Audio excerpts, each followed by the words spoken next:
The worst year for a lot of us for our mental as well as physical health. So joining us this morning is best-selling author, coach, and fitness expert, Lisa Goldenthal. Hello and welcome. I'm Lisa G, your host. You're at the top of your game, yet the game is changing faster than ever. Strategies that got you here aren't the ones that'll keep you here. The pressure is relentless and the fear of obsolescence looms large. That's why I'm here. Welcome to the new podcast series, Disrupted: How to Be Gritty and Unlock Performance. This is your chance where I sit down with today's top experts in business, mindset, wellness, and success to help you master disruption and thrive. Thanks for coming, and I'll see you soon.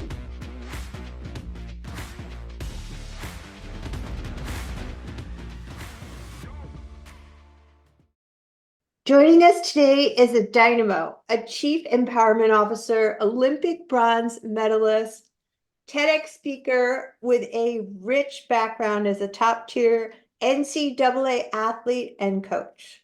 She shifted gears in 2020 for the Tokyo Games and has since embarked on an entrepreneurial journey, emphasizing leadership and mental performance. Now, as a celebrated executive coach and part of Team Canada's softball staff, she's dedicated to fostering growth and resilience. Two of my favorite topics. She calls Seminole, Florida home, along with her wife and two rescue dogs. Welcome, Joey Lye, to the podcast. Thank you so much, Lisa. It is a pleasure to be here. I am so thrilled to actually finally get to have this conversation with you. I want to talk about your adapt and thrive mentality and why do we need that? Let's jump in with our first topic. Absolutely. Adapt and thrive is a mindset I embodied while I was training on my Tokyo journey for the Olympics. And once I just had digested the fact that there is never a straight and arrow path to any kind of success in our lives, and obstacles are the path. Once I digested that reality, I was able to navigate obstacles and challenges in such a different light and almost use them to my advantage. When things go wrong, I think about adapt and thrive, and it allows me to take away the focus on the actual challenge and think more clearly on how can I use this to my advantage? How can I change my thinking, alter my approach, and come out better on the other side? And often we do when challenges come our way. I love that anti-fragile mentality. If the last 4 years have taught us anything, it's like things are not a straight shot to anything these days. So how can you apply some of this Olympic special sauce that you have for athletes into the corporate world? What's the Olympic mindset? There is a lot that goes into it, and I would say it is simple, not easy. Simple meaning it's pretty straightforward. I think in the three pillars that I talk about most, leadership, team culture, and mindset, in all three of those areas, the number one most important thing is to understand and know ourselves on a deeper level. Understand what we need when challenges arise, understand the type of communication style we have, understand what our biggest strengths are and how to leverage those things. And when we understand and know those things, it is incredible the impact that we can have on ourselves, on the people around us, on our business, and on our employees. And the other thing is consistency. I think consistency is so important. Sometimes we think that in order to make a change within our company or within our life, there are all these different things that I have to implement at the same time, and it's going to be so overwhelming. And my number one tip is choose one thing, start with one thing, and be consistent with it and see the impact that a small change that you implement on a daily basis can have on your life and on the people around you. So that consistency piece is so important. I love the consistency piece because it's so easy to look at other people that are successful and be like, I want to just have that in 5 minutes. And they don't realize that beneath the surface, before they were an overnight success, of all the hard work I can't even imagine that you put in to get to the level of a bronze medal. Congratulations on that. I think it's so exciting to be the best of the best. It's like you must have to sacrifice a lot too while you're being consistent with doing good things. I look at it as opportunity.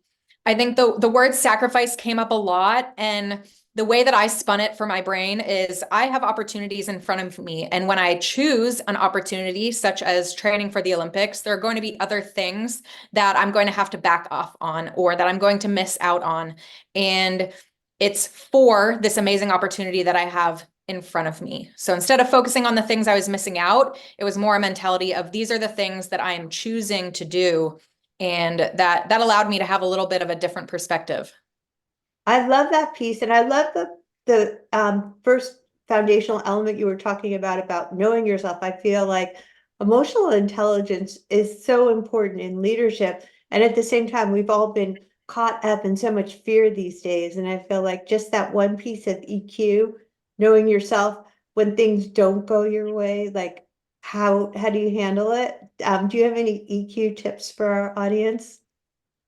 I think there are so many tools out there that you can use to dig a little bit deeper with regard to yourself. The Enneagram is my favorite. I just think it's so insightful and gives me and anyone who uses it a whole new language and understanding around personalities. And it takes out the personal piece when you're thinking about things you struggle with or the pieces that you want to get better with in your life. And it's more about the personality type you have versus you do this wrong and I don't appreciate how you do this. And so it just opens up a whole new communication around your strengths and areas for improvement and tendencies within your personality. I think so often as leaders, we are afraid to seek feedback from others. We are afraid to seek feedback who are within our company because we are supposed to be the strong ones leading them with all the answers. And I think it's so special within an organization when a leader seeks that feedback from outside of themselves and asks questions of the people around them and has those conversations and shows the people that they're leading how important it is to reflect and gain insight from others. And I believe we are often brought up thinking that our weaknesses are something we have to focus on and work on and improve day in and day out. And my philosophy is we have strengths for a reason. Can we leverage those and use them to their absolute max?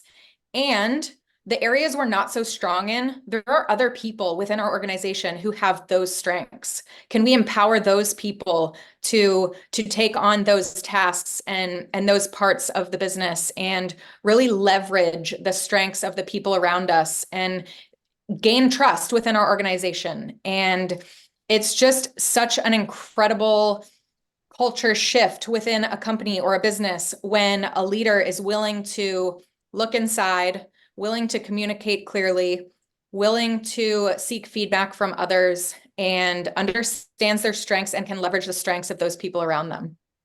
Well, there's so much wisdom in all that stuff. I hope you guys are taking some notes right here because in this day where people are disengaged, they're quiet quitting, they're loud quitting, they're like not really, that into their job. If a leader was taking your advice and they were being like, I need your feedback on this, and I know this is some area that you can help me, wouldn't that help solve some of this like quiet quitting issue?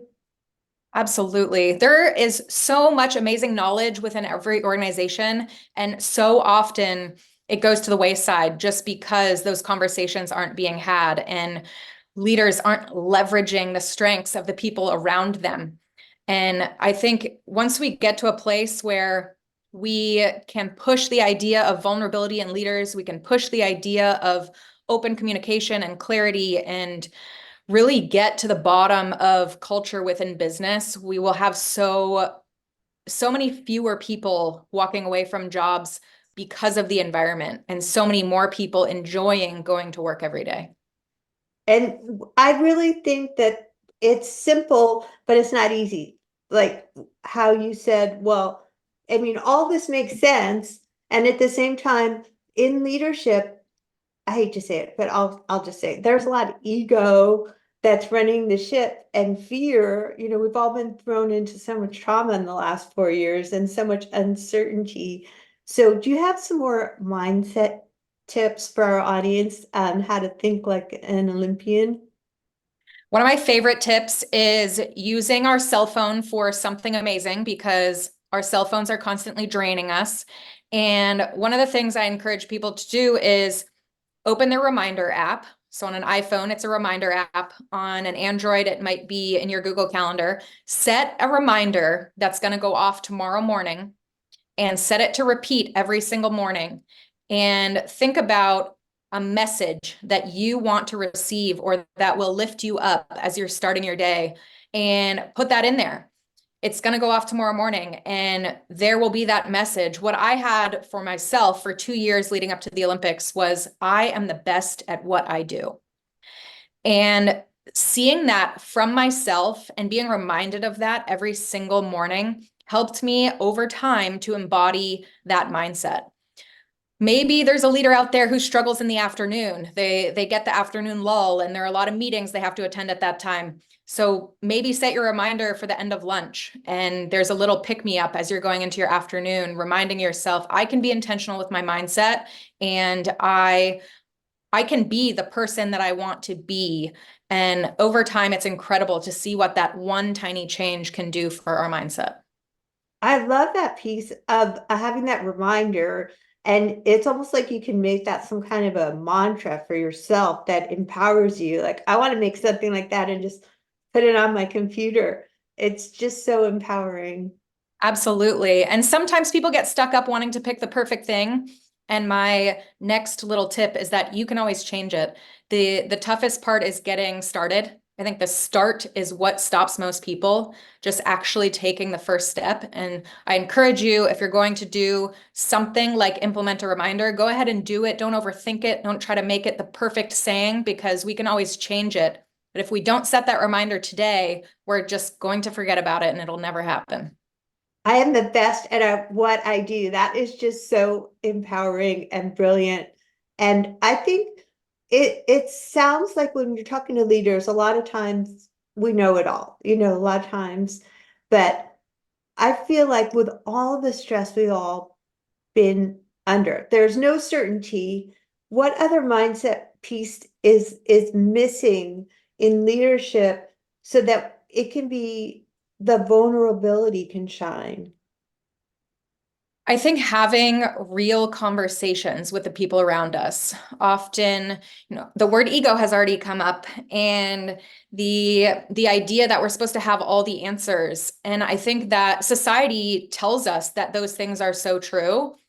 But what we don't realize is how much respect comes from the people around us when we show them we're not perfect, when we talk to them about the things we're struggling with, when we ask them to help us in an area we're not as strong as them in, and how much trust that builds within organizations. So I think the underlying piece to that is, can we take that first step of having real conversations? Maybe it's a one-on-one conversation with the employees that you work closely with to start.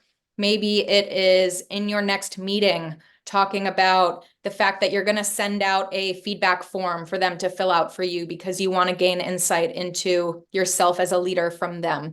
Just taking one step forward with regard to the vulnerability piece with the people around you and working to build a foundation of trust that will permeate through your entire company. Well, there's so many wisdom bombs that you've been dropping on our audience here. I started this podcast almost 4 years ago in the pandemic, and I wanted to help people be unstoppable. And I'm thinking, who better than Joey Lye to help my audience be unstoppable with her Olympic mindset? So what tips do you have for our audience on how to be unstoppable? I think the most important piece is believing in ourselves and believing that we can be unstoppable, and the idea that it's possible. I hope all of your listeners now know that it is. And I'm just a regular human being who had a passion for sport, added consistency to training and to mindset training, and was able to achieve incredible things. People who see my medal often think that I am this incredible person who did all of these amazing, extraordinary things.